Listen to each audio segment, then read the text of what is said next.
So you may be wondering, how much money do I need to have in my emergency fund so that I am not worried?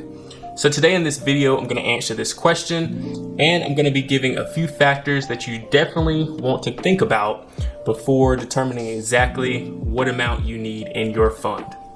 So I want you guys to stay through the entire video. So let's jump into it. Y'all, please excuse the drone sounds. For some strange reason, I guess construction workers decided now is the perfect time to get busy with their equipment. So I do apologize for kind of the noise in the background. Sometimes when people are trying to determine the amount that they need for their emergency fund, they don't know and they struggle because they don't know what this emergency fund should be used for.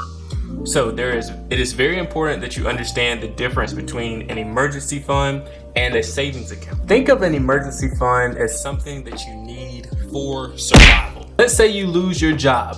Now you have no money, and in order to survive, you need money to pay your bills. So what do you pull from? Pull from your emergency fund. For example, your car breaks down, and now you cannot travel back and forth to work, and this is affecting your income. Well, now this is an emergency, and you must fix the problem so that you can survive and still pay your bills. Another example could be you're living with a partner, and y'all have been together for a while, and things end up not going well, and they decide that they no longer want to live with you. And so now they are trying to put you out, or they want you to leave. And so where are you going to stay? Well, now you need to have some money set aside to be able to pull from so that you can make that quick adjustment. Let me just say this. I know I just named a lot of negative events, but I did want to just give you a few examples of some reasons why you would need to access an emergency fund. I do not in any means want to push any negative energy on you. So now let's look at what a savings account is for. A savings account is for any events that you plan. You may plan to buy a home one day. So you save and save and save, and you put some money towards your savings account. And when you're ready to make your down payment, you have planned to do that. One day you're going to decide that you want to stop working, right? You want to retire. So you have saved up money and put money aside for retirement. This is something that's planned. So you pull from that account. You may decide that you want to take a nice vacation in the future, and you want it to be huge. And so each month you set aside money, you put it towards your savings, and it is a planned event. And so when you're ready to go on that trip, you have the money that you need. You can just pull from that account and enjoy your trip. So remember, your emergency fund is for survival. Your savings account is for planned events. All right. Now that you know the difference between a savings account and an emergency fund, there are a few factors that you must know about before you can determine exactly how much you need to have in your emergency fund. The first factor is your comfortability level.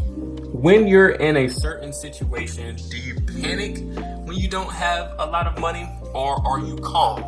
And this goes for how you behave just in general. Are you the person who plans out everything that you do? Are you super organized and want to make sure that everything you do in the future is written down? Or are you a person who likes to wing it?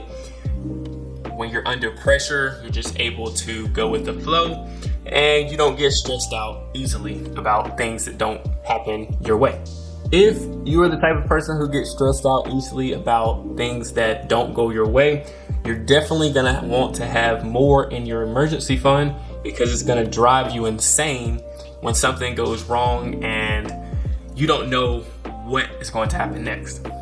Now, if you don't get stressed out easily and you're able to go with the flow, you may mentally be fine, because whenever an emergency comes up, you're not going to be the person who panics, and you're going to be able to stay calm. The next factor that you must be able to look at is, what are the skills that you have, and are they in demand to keep bringing you in income? Now, if you feel that you have a job that at any point they could come in and say, okay, we no longer need you, or they could let you go because your job is not in demand and it does not bring in a ton of money, then you're gonna want to have more money in your emergency fund because you do have a higher chance of losing your job, being that you're in survival mode. And I think during the coronavirus pandemic, it really opened our eyes to see that companies will let individuals go in a time of an emergency. So you just want to make sure that you're always trying to build and add on to your skills so that you are in demand, and companies will not be able to just easily let you go because you are helping the company out in a way that if they let you go, it'd be hard to find someone that could do what you do. If you are finding value out of this video, go ahead and hit the like button, as it will let YouTube know that I'm actually producing some good content for you all. And if you want to stay up to date on budgeting, finance, and personal development and growth, be sure to hit the subscribe button where I do post weekly. Your support and your feedback definitely helps the channel to grow, so I appreciate y'all in advance. Now, it is said that you should have about 3 to 6 months worth of your monthly expenses set aside in your emergency fund just in case anything happens. This means that you need to know exactly how much you spend each month on your bills and expenses. If you want to begin writing down your monthly expenses and listing out all of your bills, I have created a budget template and bill tracker that you can download completely free, and I will leave the link for you to be able to download that down in the description box below.